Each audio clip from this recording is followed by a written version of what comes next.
De retour dans l'Africa Newsroom pour cette deuxième partie. Nous sommes en compagnie de nos invités, Makaila Ngebla, journaliste et blogueur, et notre éditorialiste Gracien Rukindikiza.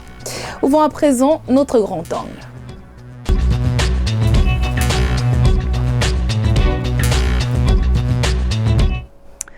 L'augmentation inquiétante des coupures d'Internet en Afrique, une pratique devenue courante dans de nombreux pays, surtout en période électorale, des interruptions qui coûtent cher aux économies nationales. L'année 2019 a connu un nombre record de coupures du réseau en Afrique subsaharienne et entraînant un manque à gagner chiffré à 2,16 milliards de dollars. Philomentine.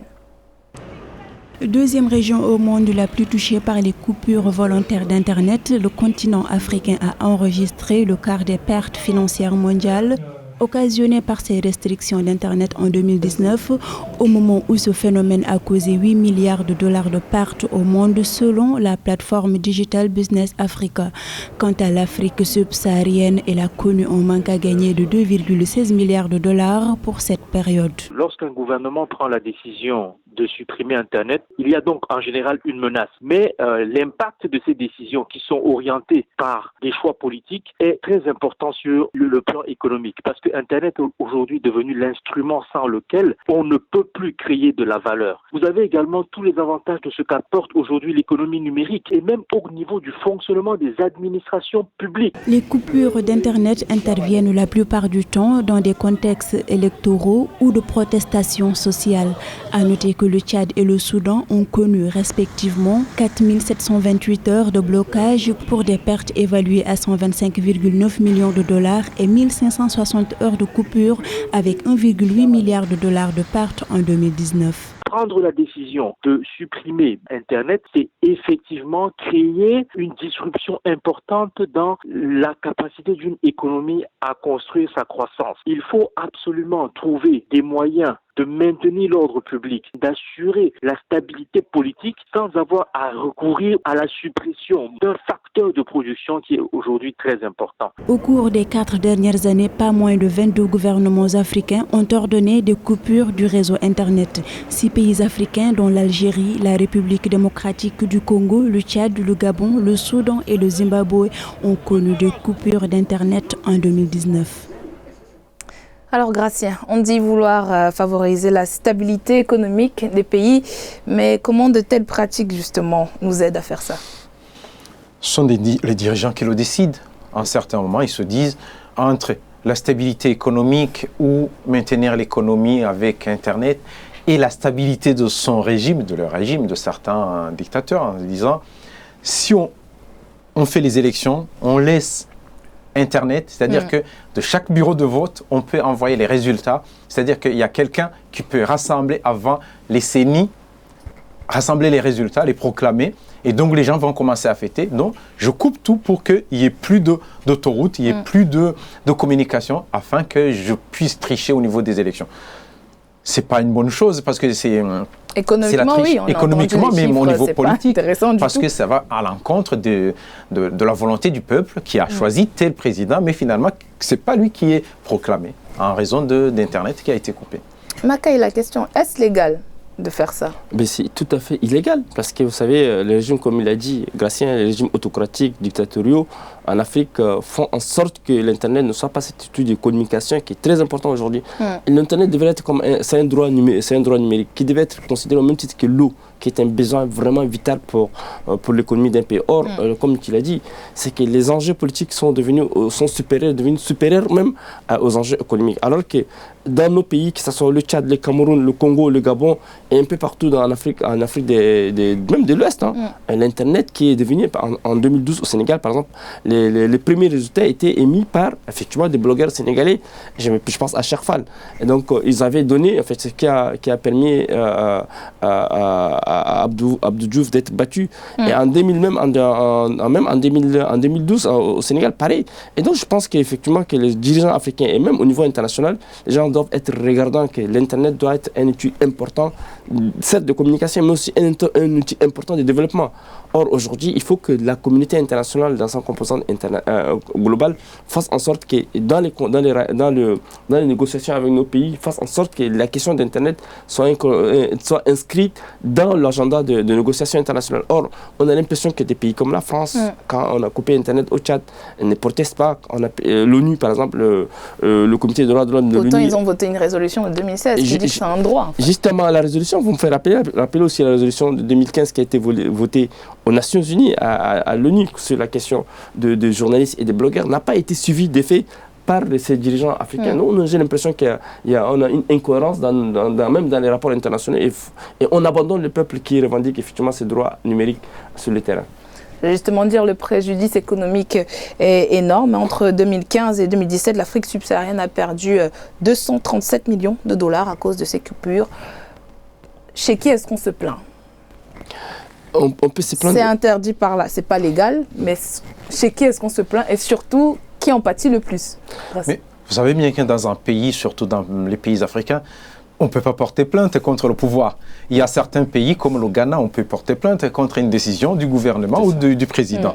Mais j'en connais pas beaucoup. On peut aller porter plainte contre le président. Alors,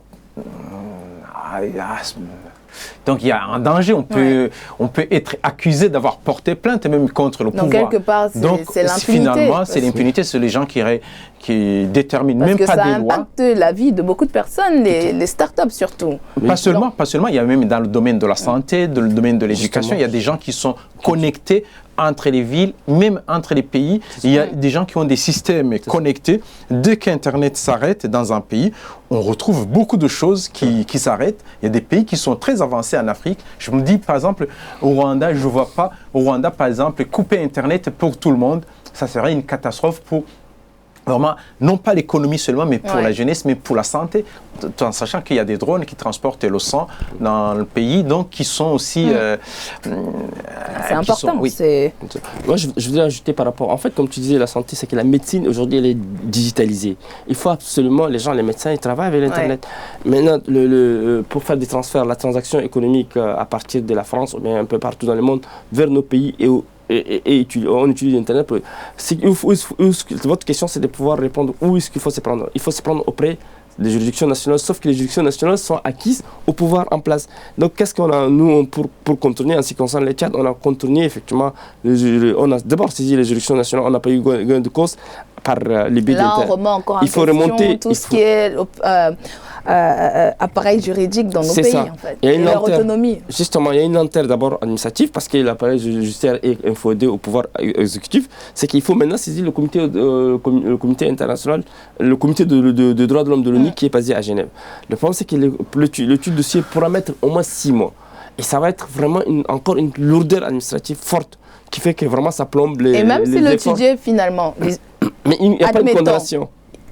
La procédure se passe, les 6 mois on tient. Qu'est-ce que l'ONU fait ensuite? L'ONU fait sortir une résolution condamnant un tel pays, mais sans effet. Qui n'est pas contraignante. Qui n'est pas contraignante. Mais en fait, au niveau de la législation, il y a un problème. On se mord il y a la déjà queue. une différence entre la législation francophone, entre guillemets, et la législation anglo-saxonne.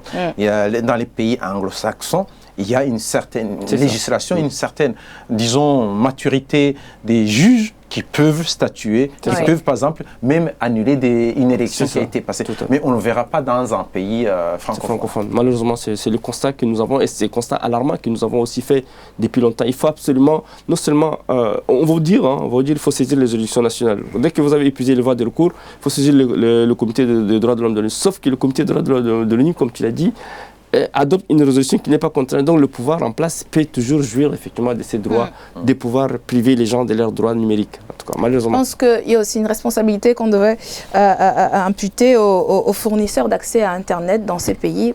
La plupart, les groupes comme Orange par exemple. Est-ce qu'un groupe comme Orange peut refuser de couper Internet si un État lui demande de le faire? Non, je ne crois pas, parce qu'en fait, au niveau du marché, quand ils ont les accords, ils signent les accords, il y a des clauses, des fois qui ne sont pas, que nous, le public, on ne voit pas, mais en réalité, ces clauses qui autorisent à l'État de dire, vous pouvez couper, vous pouvez faire ça. Et puis, une clause aussi qui permet à l'État d'entrer dans le système pour les services de renseignement. Ça, on sait bien que ça existe, mais ce n'est pas écrit pour tout le public. Le public, on ne le voit pas, mais ce sont des clauses secrètes qui sont écrites et gardées par les pouvoirs. Malek. Oui, justement, tu disais, en ce qui concerne, aujourd'hui, les États africains se sont outillés effectivement d'autres moyens de contrôler même les militants, les activistes à travers Internet. Donc, non seulement, comme tu dis, les clauses qui lient les opérateurs économiques au pouvoir liberticide, mais aussi les pouvoirs liberticides ont fait recours à des pays comme l'Israël, qu'ils ont fait recours pour pouvoir contrôler le travail des activistes, des blogueurs, des journalistes. C'est ce qui se passe au Tchad, au Cameroun, un peu partout. Mais dans le cadre du droit international, on a dit qu'on ne pouvait pas, c'était difficile d'attaquer un État en soi.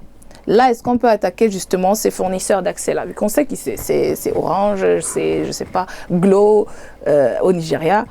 Est-ce qu'on peut, justement, vu que là, on a une entité claire, définie, est-ce que c'est possible d'avoir une ONG, organisation droits de l'homme, qui attaque Orange et disent que voilà, ils nous ont coupé Internet. Est-ce qu'on peut aller à un procès avec? Oui. Non. Je dirais que ça va être un peu... Je vais essayer d'expliquer la situation. Il y a une seule organisation internationale qui est spécialisée sur la question. Je pense à Internet sans frontières, qui a abattu du travail important sur cette question. Sauf que les moyens même de l'organisation sont très très faibles. Et maintenant, c'est qu'attaquer une structure comme Orange, qui est aussi une structure qui est liée à la France. Hein. Ça ne va pas être facile. Oui. Maintenant, comme vous l'avez dit, vraiment, même la saisine internationale aussi a ses limites. Malheureusement, pour ces ONG qui sont, elles aussi, n'ont pas assez de moyens conséquents pour mener à bien leurs ambitions. Moi, je pense que juridiquement, on ne peut pas l'attaquer pour avoir coupé Internet. Bon, parce que, en général, quand on signe les contrats, il y a des clauses qui permettent, en fait, à un certain moment, s'il y a des coupures, donc la société n'est pas attaquée. Parce qu'on remarque que maintenant, ils trouvent des explications pour les coupures en question. Ils se protègent toujours. Dès lors qu'ils sont protégés, on ne peut pas les attaquer. Par contre, on peut les attaquer, par exemple, si on dit, moi, il y a des données qui ont été livrées à l'État. Ça, ce sont des violations, c'est la violation des droits, donc des données confidentielles. Financièrement, Internet, c'est important pour nos économies aujourd'hui. Comment faire comprendre justement aux États africains que ce n'est pas une bonne chose de procéder de la sorte. Déjà, c'est au détriment du peuple, de leur économie. Comment est-ce qu'on peut inculquer ça, en fait, à nos dirigeants en Afrique subsaharienne? Malheureusement, les négociations sont bouchées entre la société civile, l'opposition et les pouvoirs en place. On aurait souhaité que le pouvoir en place soit enclin dans une posture de dialogue, de discussion avec la société civile. Or, nos États sont réfractaires à toute proposition, à tout changement. Ce qui pose problème, il faut qu'on leur fasse comprendre. Si vous avez besoin d'un développement économique, social de vos populations, il faut absolument, et même sanitaire, comme tu disais tout à l'heure, Gracien. Oui, parce que plus Internet s'étend, plus de nouveaux métiers naissent. Voilà, tu parlais tout à l'heure. On parlait de la question du chômage. Avec Internet, on a de nouveaux métiers. Gracien évoquait tout à l'heure la fibre optique qui devait traverser toute l'Afrique, l'Afrique de l'Est jusqu'en Afrique du Sud. En Afrique de l'Est, déjà, ça traverse justement. Sauf qu'en Afrique centrale, la fibre optique n'a pas pu évoluer parce que les dirigeants africains n'ont pas voulu qu'il y ait effectivement une vulgarisation massive de l'Internet. Ça montre effectivement la réticence vis-à-vis même effectivement de l'outil Internet qui est important dans le développement économique, mais important dans la démocratisation de nos États. Il y a un problème majeur qu'il faut soulever. Malheureusement, on bute toujours à une résistance. Mais c'est difficile d'obliger les pouvoirs. En réalité, on ne devrait pas obliger les pouvoirs à ne pas couper Internet parce que c'est la conséquence de l'État, de la dictature qui existe, de l'État, de la mauvaise gouvernance. Donc, il faut négocier plutôt qu'il y ait une bonne gouvernance, qu'il y ait une démocratie, ce qui fait qu'il n'y aura plus de coupures. Parce que tant qu'on peut envoyer, par exemple, les policiers ou l'armée contre la population qui manifeste, qu'on blesse les gens, qu'on tue les gens, l'État est allé au-delà, loin par rapport à la coupure d'Internet. La coupure d'Internet, c'est pas grave, entre guillemets, je dirais c'est pas grave, entre guillemets, par rapport aux cadavres. Donc, si l'État peut aller jusqu'à tuer les gens... La menace du déclin économique n'est pas si importante que ça, en gros. Par rapport aux vies, oui, par rapport aux vies. Dès que l'État se permet de tuer les gens, des manifestants, comme ça se passe dans certains pays, vraiment, je vois mal comment on va protester pour la coupure d'Internet et ne pas protester d'abord pour les cadavres. Justement, en fait, comme tu dis, le déclin économique, ils s'en foutent, eux. Ils s'en foutent, ils ont besoin de la pérennité de leur pouvoir quai de développement économique. Parce que outre même l'aspect financier, même l'image des pays en question, parce qu'on demande, on veut des investisseurs, mais comment est-ce qu'ils vont nous faire confiance si, voilà, ils ont des opérations à faire passer via Internet et que va aller investir dans un pays où demain on va couper Internet? Moi, je vais vous parler de... Quelle garantie j'ai en fait? Je vais vous parler je vais me permettre de faire une révélation. En 2013, quand j'étais expulsé du Sénégal, il y avait un chercheur qui est Amnesty International qui m'a rencontré à Paris, qui me disait tous les opérateurs économiques qui voulaient investir au Sénégal prenaient attache avec Amnesty International Dakar. Et on leur disait, mais comment, expliquez-nous comment les blogueurs tchadiens qui étaient basés à Dakar et qui étaient expulsés, est-ce que le climat des affaires est favorable? Certes que moi j'aime bien le Sénégal, j'apprécie bien, le pays va très bien, mais c'est pour vous dire qu'à un niveau international, les gens sont regardants de ce qui se passe dans nos pays. Et donc pour que nos pays doivent assainir, pour que nos pays puissent accepter, accueillir les investisseurs, il faut absolument assainir l'espace économique. Voilà. Parce que personne ne va investir s'il n'est pas sûr d'avoir un retour sur investissement. Non, c'est pas l'espace économique, mais la politique, les investisseurs, ils s'en foutent. C'est pas leur problème. Du moment où il y a la stabilité, c'est surtout la stabilité. Vous verrez que dans un pays stable, même avec un dictateur, les investisseurs vont venir. Par contre, un pays démocratique, instable, où le pouvoir peut tomber du jour au lendemain, personne ne va venir investir. L'instabilité, un peu, c'est la conséquence de la coupure d'Internet aussi. Oui, mais oui, bien sûr qu'il y a beaucoup de pays, beaucoup d'entreprises qui n'aimeraient pas qu'on coupe Internet tout le temps, sauf certaines entreprises. Par exemple, si ce sont des entreprises chinoises, peuvent se dire, si c'est pour la stabilité du pays, on accepte qu'ils coupent, mais l'important, c'est qu'ils ramènent de l'ordre. En tout cas, on assiste à un recul très grave, préjudiciable même pour nos économies, et qu'il faut que nos États soient regardants sur les questions d'Internet, qui est devenu aujourd'hui vital. Si on a vu des pays comme le Japon, comme la Chine, des pays, même certains pays, même... Le Japon, par exemple, ils n'ont aucune ressource dans leur sol, mais le développement, c'est surtout digital. Et donc, il faut absolument que les gens mettent l'accent sur l'accès à l'information, mais aussi l'accès aux droits numériques, qui est devenu vraiment primordial. Merci. Nous allons à nouveau marquer une courte pause. On se retrouve dans quelques instants pour la suite de cette émission.